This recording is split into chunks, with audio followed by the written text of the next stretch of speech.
మొన్న 15 రోజుల క్రితం కూడా శంషాబాద్లో హనుమాన్ టెంపుల్లో ఈ నవగ్రహాలు ఏవైతే ఉన్నాయో వాటిపైన కూడా దాడి చేసేది. అదే అంటున్నాను, ఇప్పుడు ఆ దాడి చేసేవాళ్ళు ఎవరు అనేది తెలియదు. ఇప్పుడు కొన్ని కేసులలో ఏమవుతుంది, అక్కడ స్థానికంగా ఉండే ఒకరితో ఒకరు పడకపోవడం వల్ల స్థానిక సమస్యలు ఉండి కూడా ఒకరి మీద ఒకరు దాడులు చేసుకుంటారు. వాళ్ళు హిందువులు అయ్యి ఉండొచ్చు, కానీ ఎక్కువ మెజారిటీ కేసెస్ 100కి 99 సార్లు ఈ పోయి గుడిలోకి పోయి కావాలని విగ్రహాలను ఎందుకు టార్గెట్ చేస్తున్నారు? ఎవరికైతే విగ్రహాల మీద ద్వేషం ఉంటుందో వాడు చేస్తాడు.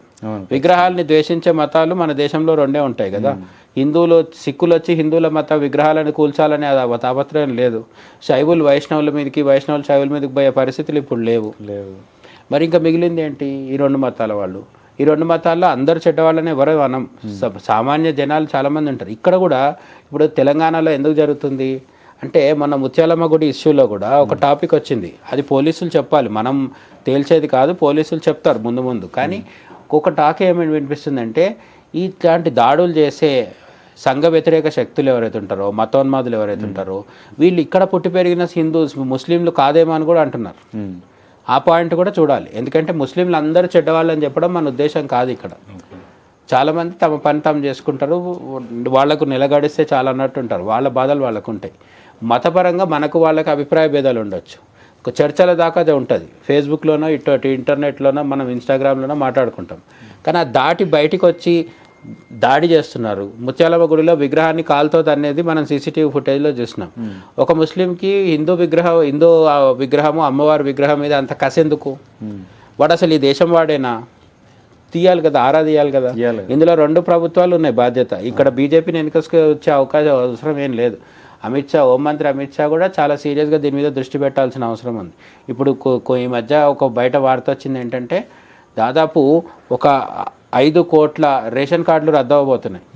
ఇవన్నీ కూడా ఇల్లీగల్ బంగ్లాదేశీలు, రోహింగ్యాలే. ఇక్కడ రావడము, ఆధార్ కార్డు సృష్టించుకోవడం, ఓటర్ కార్డు సృష్టించుకోవడము, రేషన్ కార్డు సృష్టించుకోవడం. వీళ్ళందరూ ఇప్పుడు ఈ రోహింగ్యాలు, బంగ్లాదేశీలే ఈ దాడులు చేస్తున్నారా లేదా అనేది కూడా రేవంత్ రెడ్డి సర్కార్ ఆరాధించాల్సిన అవసరం ఉంది. ఎందుకంటే ఇక్కడ పుట్టిన మనతో పాటు చిన్నప్పటి నుంచి పెరిగిన ముస్లిమ్స్ ఉంటారు కదా, వాళ్ళు చేయకపోవచ్చు, లేదు వాళ్ళు కూడా చేసి ఉండొచ్చు. నేను ఇక్కడ ఎవరు చేశారనేది మన కాదు కదా చెప్పేది. జర్నలిస్టులో, సామాన్య ప్రజలో చెప్పలేము, పోలీసులే చెప్పాలి. కానీ పోలీసులు ఆ పని చేస్తున్నట్టు కనిపించట్లేదు. వరుస పెట్టి జరుగుతూనే ఉన్నాయి. జనాల్లో అంటే దాడులు చేసే మతోన్మాదులు ఎవరైతే ఉన్నారో వాళ్ళకి భయం కలిగించడంలో పోలీసులు ఫెయిల్ అవుతున్నారు. ఇంకోటి ఏంటంటే వాళ్ళకు గవర్నమెంట్ సపోర్ట్ ఉంది స్వామి. అయితే ఈ హనుమాన్ గుడిలో హనుమాన్ విగ్రహాన్ని కాల్చిండ్రు కదా పెట్రోల్ పోసి. అక్కడ వాళ్ళ ఊరి వాళ్ళు ఏం చెప్తున్నారంటే, ఈ అక్కడ చుట్టుపక్కల అంటే ఇక్కడ వాళ్ళు కాకుండా వేరే దేశం వాళ్ళు, రోహింగ్యాలు, ఇక్కడ భాష మాట్లాడకుండా వాళ్ళు అనుమానాస్పద చాలా సార్లు ఇటువంటివి చేసేవన్నీ వాళ్ళే చేస్తారు. ఎందుకంటే ఇక్కడ పుట్టి ఇక్కడ పెరిగినోడు ఇప్పుడు అది చేసిన తర్వాత వాడి మీద కేసు ఓపెన్ అయితే ఎటుపోతాడు? కాబట్టి వాడు ఇక్కడ ఉండేవాడు చేయడు అంటే ఇక్కడ అర్థం ఏంటంటే, ఇక్కడ మతోన్మాదులే లేరని కాదు. అన్ని మతాల్లో మతోన్మాదులు ఉంటారు, హిందువుల్లో కూడా ఉండొచ్చు. నేను ఇక్కడ హిందువులు మంచోళ్ళు, ముస్లింలు క్రిస్టియన్ చెడ్డోళ్ళు అని చెప్పట్లేదు. కానీ అసలు మన దేశంలో ఎవడో వచ్చి ఉండడం తప్పు కదా. ఇదైతే శాంతి భద్రతల విషయం కదా. సరే, కొన్ని విగ్రహాలు తగలబెట్టినారు, హిందువుల మనోభావాలు దెబ్బతిన్నాయి. సరే, కాంగ్రెస్కి ఇక్కడ మన రేవంత్ రెడ్డికి, రాహుల్ గాంధీకి కాంగ్రెస్ ఓట్లు, హిందువుల ఓట్లు అక్కర్లేదు అనుకుందాము, వాళ్ళు చాలా సెక్యులర్. అట్లా తీసుకున్నా కూడా హిందువుల ఓట్లు అక్కర్లేకున్నా శాంతి భద్రతలు అయితే ఏదే రాష్ట్రంలో అయినా ముఖ్యమే కదా. మరి ఆ శాంతి భద్రతలు దెబ్బతినే విధంగా ఇటువంటి పనులు చేస్తుంటే ఎంతకాలం అని సహనం ఉంటుంది జనాలకి? మొన్న ముత్యాలమ్మ గుడి విషయంలో జరిగినప్పుడు కూడా పెద్ద ఎత్తున ప్రజలు వస్తే తగ్గొట్టడం జరిగింది. అంటే మీకు ఏం చేయడం వీలు కాకపోతే లాఠీ చార్జ్ చేస్తారు. అంటే ఇప్పుడు నెక్స్ట్ ఎప్పుడు ఎన్నికలు రావా?